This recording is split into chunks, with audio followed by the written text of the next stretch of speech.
네, 안녕하세요. 굿방입니다. 오늘 4월 5일 영상 진행하도록 하겠습니다. 오늘은 조금 뉴스 말씀드릴 게 많이 있거든요.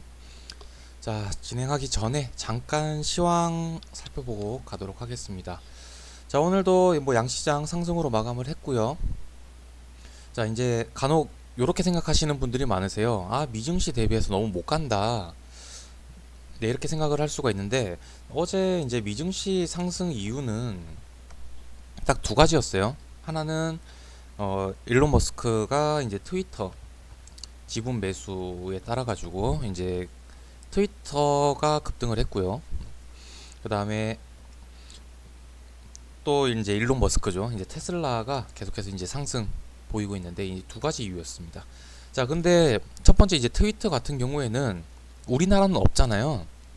자, 우리나라에도 머스크 같은 사람이 있었으면 좋겠다라는 생각이 드는데 어찌됐건 트위터는 이제 미국의 개인적인 그러니까 뭐 글로벌 뭐 경기 지표 뭐 이런 걸로 올라간 게 아니잖아요. 이제 미증시 자체가. 자, 그러니까 당연히 우리랑은 이제 뭐 동조돼서 움직인다라고 볼 수는 없는 거고요. 다만 이제 테슬라 같은 경우에는 우리 오늘 이제 2차 전지 관련주 상승으로 이어지는 흐름이 나왔죠. 그러면서 일단은 뭐 갭상승 이후에 최근에 이제 수급 장세가 아니거든요. 그러니까 매수도 없지만 매도도 없어요. 그러다 보니까 원래 이제 갭상승으로 하게 되면은 좀 매도 물량이 나올 수도 있는데 갭상승 이후에도 매도 물량이 거의 없었거든요. 그러다 보니까 오늘 네, 그런 흐름 속에서 계속 이제 갭상승한 부분을 좀 유지를 했던 하루가 되었다라고 좀 보시면 될 것 같습니다. 오늘 뭐 그 맥락에서 우리는 이제 관심 섹터 중에 2차 전지가 있잖아요. 2차 전지 관련주 상승만으로도 오늘 뭐 하루를 끝낼 수가 있는 네, 좋은 상승이 나왔습니다. 자, 뉴스 하나씩 좀 살펴보도록 할게요. 일단은 아모그린텍 나왔던 뉴스인데 이제 뉴스를 이제 해석하는 방법도 어 이제 이런 영상을 통해 가지고 여러분들이 배웠으면 하는 거. 그다음에 그게 첫 번째고 두 번째가 아 이런 뉴스도 있습니다. 알려주는 거 취지이기 때문에 자, 뉴스를 보면서 또 해석을 좀 해드리도록 하겠습니다. 자, 아모그린텍이 이제 미국 전기차 업체 리비안에 자성 부품을 공급한다라는 뉴스로 어제 시간외에서 네, 급등이 나왔었죠. 그리고 오늘 갭상승 이후에 좀 고점을 주다가 쭉 빠지는 흐름이 나왔는데 뉴스를 먼저 보도록 할게요. 어, 자, 아모그린텍 같은 경우에는 이제 테슬라에 이어서 현대차 리비안에 잇따라 전기차 핵심 부품을 수주하면서 올해 성장 원년을 맞을 것으로 기대된다. 올해부터 매출 확대가 본격화된다. 현재 이제 CMC라는 게 이제 리비안에 공급이 되고 있는데 요거뿐만이 아니라 이제 인덕터 코어 부품도 공급 승인 절차를 밟고 있다. 뭐 초기 공급으로 물량은 많지는 않을 것이지만 향후에 또 기대가 된다. 뭐 이런 문구고요. 자, 그러면은 인덕터 코어, 네, 요거는 이제 전기차 충전할 때 필요한 부품이고 CMC 같은 경우에는 전자 회로에서 전자파를 해주는 부품으로 아모그린텍의 핵심 사업 중에 하나이다. 자, 그러니까 요거 같은 경우에는 이미 현대차, 테슬라 다 공급을 하고 있고 이번에 리비안까지 공급을 하게 됐고 요거 같은 경우는 이번에 리비안의 공급 협의를 네, 할 것으로 기대된다라고 좀 정리를 하면 될 것 같습니다. 자, 이러한 이제 고효율 자성 부품은 신재생 에너지, 그다음에 스마트 그리드 등 이제 다양한 산업에 적용이 된다. 어떻게 보면은 좋은 문구들 다 넣었어요. 자, 3년 전에 테슬라의 고효율 자성 부품을 공급하면서 전기차 분야에서 매출이 크게 늘었다. 이쪽 부품 매출은 전년 대비해서 50% 이상 상승할 것으로 기대된다. 자, 좋은 거 다 나왔어요. 보시면은 자, 리비안에 공급을 한다. 테슬라도 뚫었고 현대차도 뚫었고 리비안도 뚫었다. 자, 그 다음에 추가적으로 부품을 또 하고 있고 올해부터 매출 확대가 본격화된다. 본격화라는 키워드도 나왔고요. 자, 그 다음에 이뿐만 아니라 여러 방면의 산업에도 적용이 될 수가 있다. 자, 그런데 여기에서 이제 우리가 체크를 할 부분이 뭐냐면은 자, 바로 이 포인트거든요. 3년 전 테슬라한테 공급을 하면서 매출이 크게 늘렸다 이거든요. 자, 그러면 이미 3년 전에 이 부분이 이제 부각을 받았다라는 거예요. 한참 예전에는 이제 테슬라의 태자만 나와도 이제 급등을 하던 시절이 있었는데 지금 업황 분위기 자체가 2차 전지만 가고 반도체랑 저기 뭐야 완성차 플러스 뭐 부품, 자 뭐 이런 쪽은 계속해서 움직이지 않는 지금 섹터의 분위기를 갖고 있습니다. 특히 리비안 같은 경우에는 좀 버블 논란이 많았죠. 그래가지고 이제 계속해서 좀 떨어지는 모습이 있었는데 그래도 테슬라 같은 경우에는 예상외로 견고한 이제 실적을 바탕으로 계속해서 올라가고 있다라고 좀 보시면 될 것 같은데, 자 이미 여기에서가 문제인 것 같아요. 3년 전에 이미 매출이 크게 는 상태에서 플러스로 이제 리비안이 들어간 거예요. 그러니까 이미 현대차 테슬라한테 공급을 하면서 3년 전에 이미 매출이 크게 늘렸다. 자 그런데 여기에 추가적으로 이제 리비안이 붙는 거예요. 자 근데 리비안이 버블 논란이 일어났던 이유가, 가장 큰 이유가 뭐예요? 원래는 이제 생산 설비가 완벽하게 구축이 안 돼 있는 이제 완성차 업체가 아니었어요. 그런데도 불구하고 지금 워낙 이제 전기차 흐름이었고 막 테슬라에 대항할 수 있는 대항마 막 이러면서 제2의 테슬라, 아마존 전기차 막 이러면서 좀 각광을 많이 받았었죠. 근데 실질적으로 딱 까놓고 보니까 이 공급망 부족 때문에 이제 업황이 되게 안 좋은데 생산 설비 자체도 없다 보니까 생각했던 것보다 차를 못 찍어내는 거예요. 그러다 보니까 좀 리비안이 많이 하락을 하고 있거든요. 자 그러면은 이미 매출이 뻥 올라왔다라는 거죠. 자 보시면은 자 매출 증가율이 10% 미만이거든요. 그러니까 막 엄청 크게 늘어나지가 않아요. 여기에서 리비안이 조금 더 보태지는 거예요. 근데 리비안 쪽에 1,000억을 팔 거예요? 그건 아니잖아요. 리비안은 지금 생산을 많이 못해가지고 주가가 하락하고 있잖아요. 영업이익적인 부분에서도 크게 증가 추세가 없고요. 자 그러다 보니까 이 뉴스는 어떻게 보면은 많은 이제 키워드들을 나열을 해가지고 되게 좋아 보일 수가 있지만 실질적으로는 오늘 20% 정도 상승한 게 잘 간 거라고 저는 생각을 하거든요. 정확하게 여기 이제 맞고 떨어지잖아요. 여기를 돌파할 만한 강한 모멘텀으로 작용하기에는 조금 모질한 부분이 있었다. 여기서 우리가 이제 체크하고 넘어갈 거는 이제 리비안 관련주 예전에 이제 테마로 크게 움직였던 적이 있었는데 리비안 관련주에 이제 아모그린텍도 포함이 되는구나. 자 그리고 고효율 이제 자성 부품이라는 것들이 여러 방면에 쓰이고도 있는데 현대차도 공급을 하고 테슬라도 공급을 하고 나중에 이제 리비안이 차를 많이 찍어내는 시기가 온다라고 하면은 얘도 이제 주목을 받을 수가 있겠구나라고 기억을 하고 넘어가면 될 것 같아요. 지금은 좀 이쪽 업황이 먼저 살아나는 게 우선이지 않을까라고 좀 생각이 들고요. 자 그 다음에 이제 오늘 뭐 펄프 관련주들 난리가 났었죠. 자 요것도 한번 보도록 할게요. 빠르게 좀 진행을 하도록 하겠습니다. 오늘 상황이 괜찮다라고 하면 영상을 2개를 올릴 계획이긴 한데 일단 좀 봐야 될 것 같아요. 너무 배가 고파요. 자 펄프 종이 원료로 쓰는 펄프 가격이 최근 급등세로 돌아섰다. 2달 가까이 진행되는 동안 이제 110달러나 폭등을 했고요. 국내 생필품 가격 인상이 불가피하다는 우려가 나온다. 자 그 다음에 이제 재질을 만들 때 저 펄프도 있고요. 그 다음에 다른 주 원재료인 재생 펄프라는 게 있는데 그쪽도 지금 가격이 오르고 있다라고 합니다. 그래서 이런 추세라고 하면은 생필품 가격 인상이 불가피하다는 지적이다. 생필품, 종이, 화장대, 생리대, 기저귀, 물티슈 대표적인 생필품이다. 자 그러니까 자 어떻게 보면은 실제적으로 우리 실생활에 좀 밀접한 부분을 차지하고 있죠. 그러니까 와닿는다라는 표현을 하는데 다른 것들 올라가봤자 뭐 시멘트 가격이 오른다 해가지고 우리한테 와닿는 건 없잖아요.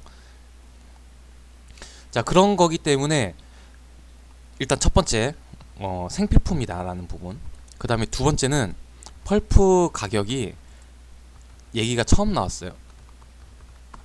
자 요거 2가지 포인트였습니다. 자 그동안 자 러시아 사태가 터지고 나서 많은 원자재 가격 급등에 따라 가지고 많은 종목들이 움직임을 보였었는데 그 펄프 얘기는 나온 적이 없어요. 저는 그때 한참 처음에 이제 천연가스, 그 다음에 우크라이나의 곡물, 자 이게 2개가 이제 대표적인 건데 저는 종이 펄프 쪽으로도 오르지 않을까라고 해가지고 조사를 해본 적이 있거든요. 근데 제가 그때 당시에 찾지를 못했어요. 그러고 계속 안 올라가가지고 아 역시나 없었나 싶었는데 결국에는 이 펄프 가격도 나오더라고요. 근데 너무 오래 지났잖아요. 어찌됐든 간에 이게 이제 강하게 상승을 할 수가 있었던 게 그동안 오르지 않았던 원재료에 대한 언급, 그 다음에 이제 생필품이라는 우리 실생활에 좀 와닿는 품목이다 보니까 오늘 특히나 아침에 장전에 뉴스가 마땅한 게 크게 없었거든요. 자, 그러다 보니까 이게 좀 더 크게 부각을 받았다라고 좀 생각을 하고요. 어차피 지금 시장 자체가 원자재 계속해서 순환하고 있고요. 그 다음에 두 번째, 정부 정책 순환의 움직임. 그러니까 앞서 말씀드렸듯이 이제 수급 장세가 아니기 때문에 이런 개별 테마의 순환매가 계속해서 되는데 마침 이러한 포인트로 펄프 관련주 뉴스가 나왔기 때문에 오늘 좀 강한 상승이 나왔다라고 보시면 될 것 같고요. 저도 이미 장전에 이제 뉴스를 체크를 하고 관심 종목이 바로 무림 SP를 이제 등록을 해놓고 봤던 흐름이 있었는데 오늘 제가 아침에 좀 많이 바빴고 정신이 많이 없었거든요. 그래가지고 실제적으로 매매까지는 이어지지 못했는데 그게 좀 아쉽긴 하더라고요. 오늘 올라가는데 전혀 문제가 없었다라고 좀 보시면 될 것 같습니다. 자, 그 다음에 또 시멘트 얘기인데 계속되게 뉴스가 나오니까 요것도 한번 체크는 하고 넘어가도록 할게요. 어떤 뉴스를 다뤘냐면은, 그리고 이게 이제 인수위원회에서 나오는 뉴스들은 지금 시국에서는 계속해서 체크는 해야 됩니다. 자, 보시면은 차기 정부가 적극적으로 나설 것이라는 기대감이 나왔다. 왜 그러냐면은 인수위원회에서 특명을 내렸다. 시멘트 대란 해결해라 라고. 자, 그 내용을 좀 더 살펴볼게요. 일단은 안 위원장이 현재 그 인수위원장이잖아요. 자, 지금 이 러시아 사태로 인해 가지고 의존도가 높은 자원 중심으로 가격이 폭등하고 있다. 대표적인 것이 시멘트다. 반도체가 산업이 쌀이라면은 시멘트는 건설의 쌀이다 라고 표현을 했습니다. 적극적인 대책 마련을 촉구했다. 자, 그러면서 어떻게 좀 해결을 해봐라. 뭐 호주 뭐 이렇게 땡겨오면 안 되겠느냐라고 뭐 이제 제시를 했는데 그 내용이에요. 호주산 유연탄으로 신속한 대체 등을 통해서 물량 공급이라도 원활해지도록 빠른 대책을 세우고 실행에 옮겨주길 바란다. 가격 상승이 피하기 어렵다면. 자, 요것도 중요한 포인트예요. 자, 그러면서 이제 업계에서는 유연탄의 대체 수입처로 호주를 제시한 점에 대해서는 다소 회의적인 반응도 존재한다. 이거는 왜 그런지 우리는 알고 있죠. 벌써 수차례 영상을 통해서 말씀을 드렸습니다. 그리고 인수위가 글로벌 원자재 수급난 심각성을 직시하고 움직였다는 점, 그동안 심각성에 대해서 호소를 1년 넘게 했는데 인수위 입김 등 떠밀듯 해결책 마련에 나선 관련 부처의 유감을 표하고 싶다. 호주산 유연탄은 장기적으로 몰라도 단기적으로는 대체 수급처가 될 수 없다라는 결론까지 나왔거든요. 자, 그러면 이걸 좀 정리를 좀 해보도록 할게요. 자, 저는 그동안 이제 말씀을 드렸던 게 부동산 정책을 위해서 시멘트 문제를 해결할 수밖에 없다라고 좀 말씀을 계속해서 드렸는데 그 부분을 이제 인수위원회에서도 시멘트는 이제 건설업의 쌀이다 라고 표현을 하면서 그 문제점을 직시를 했다라는 점이 어떻게 해석을 하는 거냐면은 이거 4월 달에 어떻게든지 해결을 해야 된다라고 말씀을 드렸잖아요. 이거 진짜 당장 해결할 중대한 사항이라고 인정을 한 거예요. 물론 이제 그 업계 사람이 아니다 보니까 다른데 대처법을 찾아라 뭐 이렇게 이제 얘기를 했지만 업계에서는 그걸로 지금 대안이 될 수가 없다라고 말을 했습니다. 그리고 아까도 말씀드렸다시피 가격 급등 상승, 자, 요런 것들은 어쩔 수가 없다라고 하지만 공급망이라도 살려야 되지 않겠느냐, 이것도 가격 인상에 대해서 어느 정도 인정을 한 거예요. 자, 그러면은 어차피 이제 건설 경기가 이제 살아날 텐데 부동산 정책 공약도 추진을 해야 되고요. 자, 그러면은 결국엔 이걸 해결해야 될 문제다라는 거 우리가 예상했던 그대로 이제 흘러가고 있고요. 자, 앞으로 이제 인수위원회에서 나섰다라고 하면은 좀 더 이런 이야기들이 더 나올 가능성이 많아졌다라고 보면 될 것 같고요. 그 다음에 이제 가격 인상에 대한 부분도 정부 입장에서는 가격이 너무 급등을 하면 안 돼요. 시멘트 가격이 너무 올라 버리면은 공약을 추진하는데 문제점이 생기거든요. 그러면은 가격 인상을 할 때 정부나 아니면 인수위원회에서 조금 개입을 할 가능성이 있겠죠. 그러면은 얘네들은 가격을 좀만 더 낮추자 할 것이고, 업계에서는 현재 이런 상황이니까 현재 이 정도 가격이 적당합니다. 그러니까 올리려고 하는 입장이겠죠. 그러면은 얘네 둘이 계속해서 의견 충돌이 일어나는 거잖아요. 그러면 그럴수록 이 이슈는 더 불거진다 라고 해석을 하시면 됩니다. 왜 기냐 아니냐가 중요한 게 아니고, 그 예를 들어 상수육이 찍먹이 좋냐 부먹이 좋냐 라는 게 뭐가 정답인가 중요하지 않습니다. 이게 논란이 됐다라는 포인트 자체가 중요하다라는 거거든요. 그래서 저는 뭐 요렇게까지 좀 생각을 하는 뉴스였다라고 좀 보면 될 것 같아요. 그런 생각이 들었어요. 자, 그 다음에 이제 LG전자 키오스크 네 뉴스인데요. 일단 뉴스 내용 먼저 보도록 할게요. 이번 달에 출시한답니다. 4월달 출시를 한다라고 밝혔고요. 한국을 시작으로 연내에 북미, 유럽 등 주요 시장을 판매 확대할 계획이다. 가장 먼저 출시하는 한국에서는 무인 솔루션 전문업체인 한국전자금융이랑 같이 만들었다. 오늘 그래서 이제 한국전자금융이 네 가격이 이제 많이 올랐죠. 자, 그러고 이제 키오스크 기기 세계 시장 규모는 현재 이제 2020년 기준으로 21조였는데 2027년까지 한 40조 정도 성장이 전망이 되고요. 그 다음에 이제 셀프 주문 키오스크 같은 경우에는 연평균 12.2% 정도로 좀 빠르게 수요가 늘어날 것으로 전망이 된다. 자, 키오스크 다들 알고 계시죠? 자, 요즘은 저도 이제 최근에 햄버거 사 먹으러 마지막에 간 데가 맥도날드였던가? 갔는데 요즘은 이제 키오스크 주문이 초반에는 이거 뭐 어르신들 잘 못한다부터 해가지고 얘기가 많았는데 지금은 거의 대중화가 된 것 같아요. 그리고 뿐만이 아니라 주문도 키오스크로 하고 그 뭐 샌드박스인가요?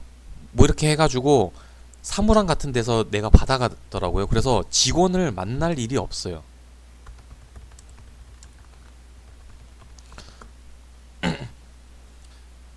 아무튼 네 진짜 그런 시대가 오고 있으면서 당연히 이제 키오스크 관련돼 가지고 산업 전망에 대해서는 우리가 실질적으로 체감을 하고 있다라고 좀 보여질 것 같아요. 자, 그런데 제가 봤었을 때 기준에서는 자, 이게 2020년 기준이잖아요. 지금 이미 2년이나 지났습니다. 그러면 이게 더 올라갔을 텐데 그걸 감안하지 않더라도 21조 규모가 7년 동안 40조, 그러니까 생각보다 시장 성장하는 폭이 그렇게 크지가 않아요. 지금 여러 산업군과 여러 뉴스들 저희 이제 주식하면서 관련된 뉴스를 많이 보잖아요. 특히 메타버스 같은 게 엄청난 네, 시장 이제 성장에 대한 뉴스가 나왔었고요. 그런 것들과 비교를 했었을 때 저는 이거 그렇게 크다라고 생각은 안 하거든요. 그리고 이게 2027년까지에 대한 규모고, 자, 그 다음에 이번 달에 이제 출시를 한다라고 밝혔고요. 그 다음에 이제 연내에 이제 해외 시장으로 판매 계획이다.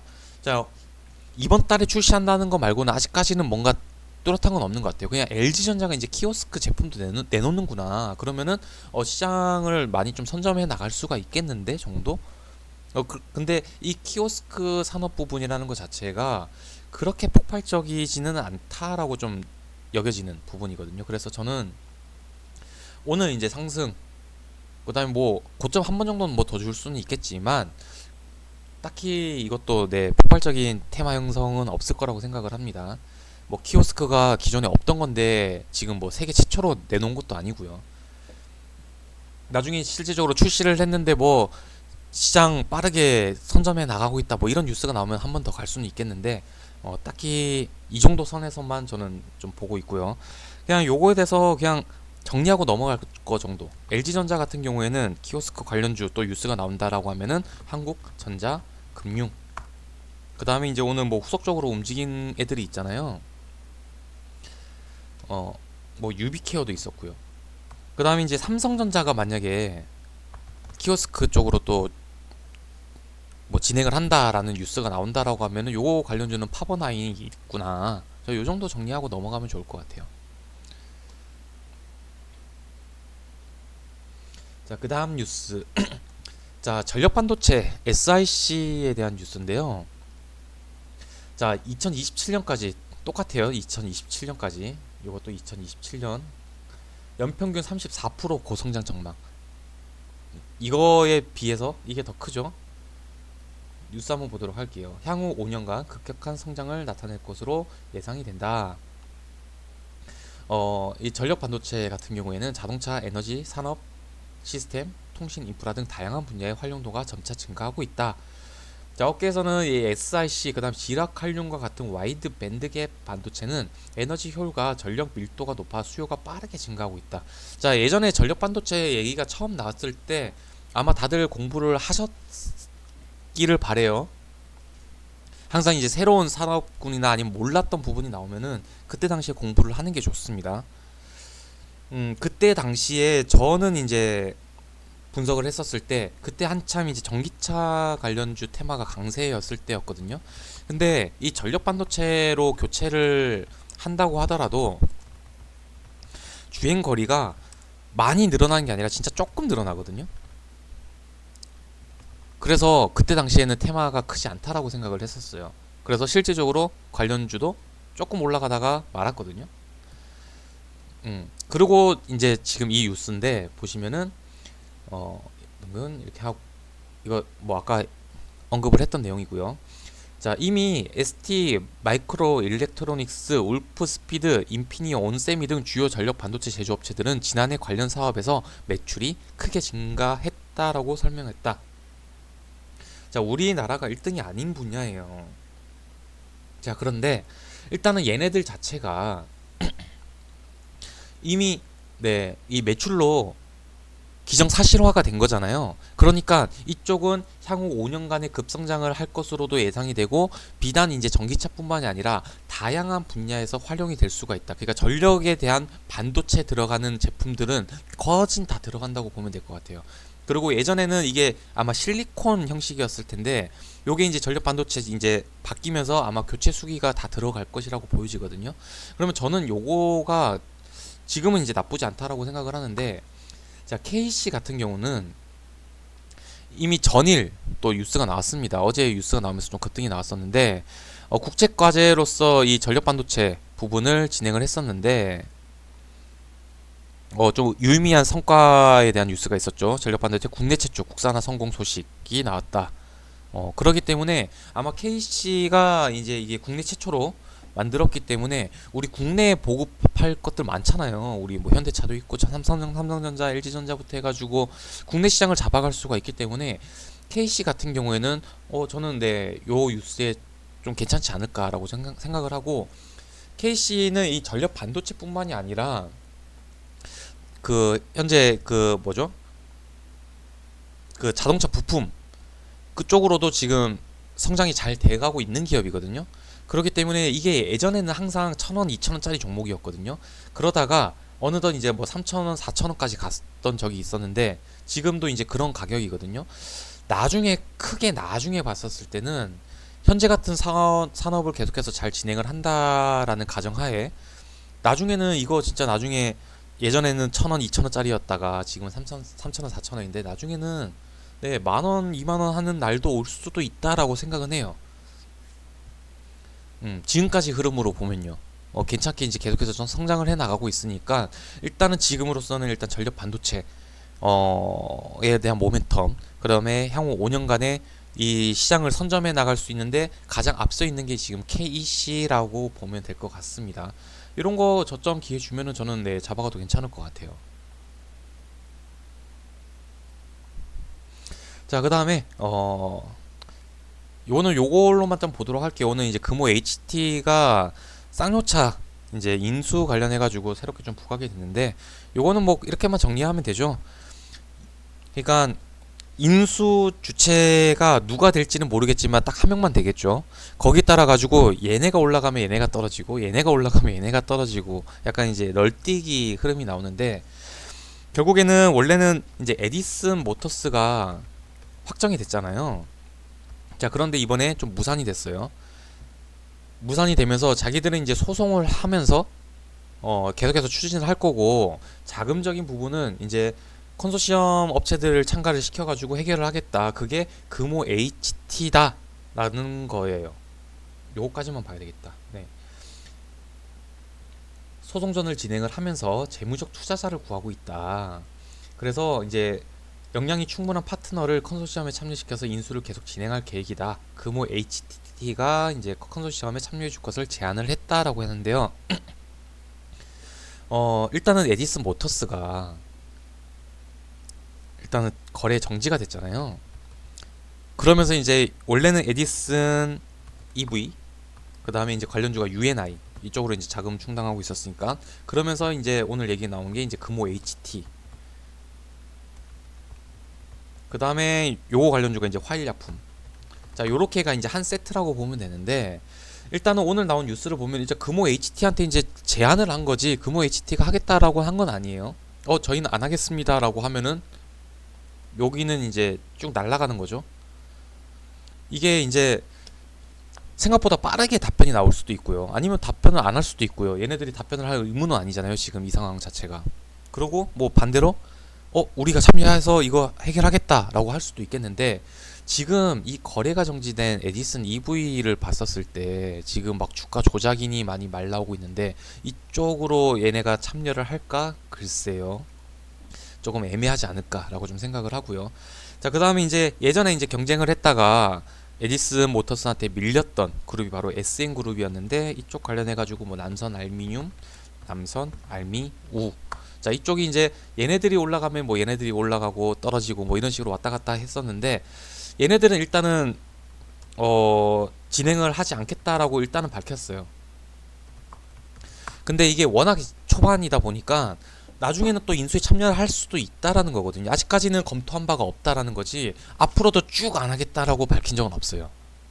그렇기 때문에 이제 왔다 갔다 하는 거고, 그 다음에 한쪽으로는 이제 큐캐피탈 쪽이 이제 참여를 한다라고 해가지고 관련주가 이제 큐로컴, 뭐 지엔코, 뭐 이런 이제 관련주들. 자, 이렇게 해서 이렇게 세 가지 파트로 움직이고 있다. 자, 요렇게 하나 더 있죠. 총 네 가지구나. 그 다음에 이제 쌍방울 그룹, 이쪽이 뭐 이제 쌍방울부터 해가지고 광림, 뭐 미래산업, 비비안, 뭐 이런 애들. 그래서 총 네 가지 파트로 나눠졌다. 이렇게 정리하고 넘어가면 될 것 같아요.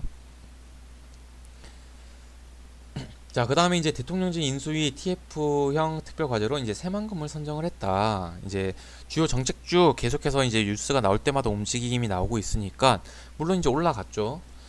자, 처음에는 이제 모엔즈가 올라갔었고요. 그 다음에 이제 예전 같은 경우에는 이제 페이퍼 코리아가 상한가 이력이 있거든요. 그래서 저는 저 뉴스를 보고 바로 페이퍼 코리아를 봤는데,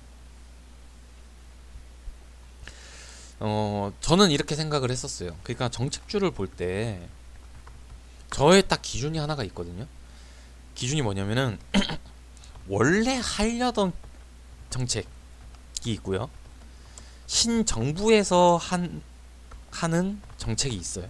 그러니까 이게 신선한 거예요. 이거는 이번에 대통령이 윤석열이 되든 그 다음에 저기 이재명이 되든 어차피 할 정책들이 있었어요. 그거에 대해서는 저는 크게 생각을 하지 않거든요. 그래서 저 뉴스 보고 그다음에 모엔즈가 막 움직이는 거 보고 저거 따라가면 안 되겠다라는 생각을 했거든요. 물론 뭐 갈 수도 있겠죠. 워낙 지금 시장 자체가 뉴스 바를 잘 먹고 있으니까. 근데 내 건 아니라고 생각을 했어요. 저는 되게 신선한 거 있잖아요. 그러니까 뭐 예를 들어 가지고 저번에도 말씀드렸던 디스플레이, 어떤 대선 후보도 공약을 내세우지 않았던, 안철수만 공약을 했었던 디스플레이, 그때 관련해 가지고 제 원픽 뭐라고 그랬었죠? P&H 테크. 얘 계속 가고 있잖아요. 요런 것들, 저는 그런 것들 좋아해요. 근데 요런 것들은 그 파동이 생각보다 적을 수도 있고, 만약에 고점에서 잘못 물리면은 좀 안 좋다라고 생각을 하거든요. 그런 게 이제 새만금, 그 다음에 세종시 원래 하는 것들, 그 다음에 뭐 가덕도, 뭐 이런 것들 저는 나오더라도 파동에 좀 흔들림이 없는 편이거든요. 그런데 저는 이렇게 생각을 하고 이제 옆에 이제 직원들한테도 막 얘기를 하고 했었는데, 시간에 상한가를 가더라고요, 디젠스가. 그래서 뭐 갈 수도 있지. 근데 내 건 아니야? 라고 좀 생각을 했는데 이내 또 이렇게 마이너스로 떨어지는 모습이 나오더라고요. 여러분들도 매매를 하실 때 명확한 좀 기준을 가지고, 그 다음에 저는 항상 원칙 매매를 준수하거든요. 원칙 매매가 아닐 경우에는 정말 이제 소량으로 조금만 들어가지고 약간 파동 속에서 조금 이제 소소한 수익으로 좀 만족을 하는 편인데,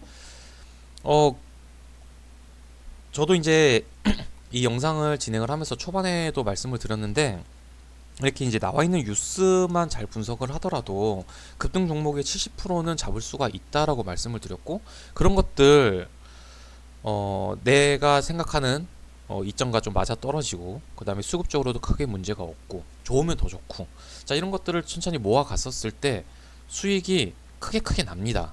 그래서 막 잔잔한 매매 많이 안 하더라도 그만큼 그 이상의 오히려 수익을 가져갈 수가 있기 때문에 저런 거에 딱히 잘 흔들리는 편은 아닌 것 같아요. 그리고 누가 뭐 사라 뭐 이런 것도 전혀 흔들림이 없고요. 내가 그거 왜 사? 내가 종목 뽑아가지고 사는 걸로도 충분히 수익이 나는데 뭐 이런. 오늘 이제 네오셈이 결국 올랐죠. 반도체 관련해가지고 말씀을 드렸습니다. 반도체 장비 제가 계속해서 말씀을 드렸었죠. 제가 네오셈도 아마 영상으로도 언급을 했을 거예요. 카페에서도 언급을 했고요. 삼성전자랑 SK 하이닉스에 이제 공급을 하는 장비 업체. 그리고 실제적으로 네오셈 같은 경우는 이틀 전에 삼성전자에 장비를 공급하는 뉴스가 떴고요. 오늘은 545억 규모의 이제 그 뭐죠? 공급 계약이 체결이 됐는데, 얘가 매출액이 300, 400억 분이 안 되는 애인데 이미 지금 올해 4월 달인데 500억을 넘었고, 삼성전자에도 몇십억 들어갔잖아요. 그러면 이미 한 600억 정도인데 이미 사상 최고 실적을 올해 갱신을 하고 있는 거예요.